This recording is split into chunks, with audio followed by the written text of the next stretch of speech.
تو اسی طرح کچھ چند اور سوالات جو اسی الکتاب سے آپ کے سامنے رکھتے ہیں، اسی نماز کے حوالے سے، جو نماز کے اوپر بہت بڑے سوالیہ نشان ہیں، جو اس نماز کا جو ہے وہ دجل ہونا واضح کر دیتے ہیں، اس کا دجل چاک کر دیتے ہیں۔ مثلا دیکھیں، سب سے پہلے اب کچھ سوالات آپ کے سامنے رکھتے ہیں۔ مثلا اگر نماز ہی صلاۃ ہے تو پھر سوال یہ پیدا ہوتا ہے کہ محمد رسول اللہ کی موجودگی میں لاکھوں مربع کلومیٹر رقبہ فتح ہو گیا، جس میں یثرب و مکہ سے سینکڑوں کلومیٹر دور نجد بھی واقع ہے۔ تو نمازیں پڑھنے کے لیے محمد نے کہاں کہاں اور کتنے مساجد کے نام پر نماز خانے تعمیر کی ہے؟ نماز کو صلاۃ قرار دینے والے خود کہتے ہیں اور دعویٰ کرتے ہیں کہ محمد نے خود صرف اور صرف ایک ہی مسجد یثرب میں تعمیر کی، جسے مسجد احمد کہا جاتا ہے۔ اس کے علاوہ ایک اور مسجد تعمیر کی گئی، لیکن اس کی تعمیر منافقین نے کی، جسے گرا دیا گیا، جسے مسجد زرار کہا گیا۔ اس کے علاوہ کچھ کا کہنا ہے کہ محمد کی موجودگی میں مجموعی طور پر 3 مساجد موجود تھیں، ایک مسجد الحرام، دوسری مسجد احمد یعنی مسجد نبوی، اور تیسری مسجد قباء۔ لیکن حقیقت تو یہ ہے کہ 2 ہی مساجد تھیں، ایک مسجد الحرام اور دوسری محمد رسول اللہ کی مسجد، اس کے علاوہ تیسری کوئی مسجد نہیں تھی۔ اب جب کہ یہ بات ثابت ہو چکی کہ محمد کی موجودگی میں نہ صرف لاکھوں مربع کلومیٹر کا رقبہ فتح ہو چکا تھا، بلکہ صرف اور صرف 2 ہی مساجد تھی، تو پھر سوال یہ پیدا ہوتا ہے کہ اگر نماز یہ صلاۃ ہے، یعنی اگر صلاۃ نماز ہے، تو اتنے وسیع علاقے میں آباد لوگ 5 اوقات کی نمازوں کے لیے کہاں جاتے تھے؟ کیا وہ سب کے سب بے نمازی تھے؟ پھر سوال یہ پیدا ہوتا ہے کہ امام کتنے تھے، کون کون تھے؟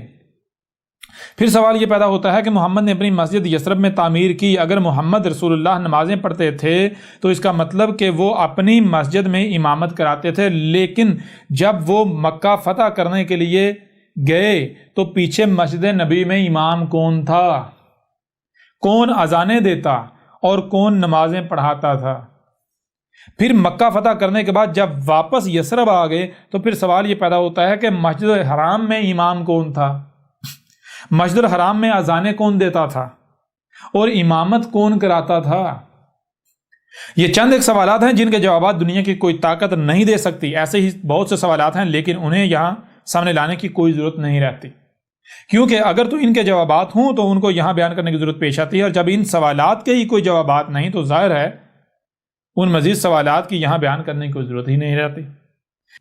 ان سوالات کی بنیاد پر بھی یہ بات ثابت ہو جاتی ہے کہ نہ تو نماز الصلاۃ ہے، اور نہ ہی محمد علیہ السلام نے نمازیں پڑھی، اور نہ ہی کسی نماز نامی پوجا پاٹ کو صلاۃ قرار دیا۔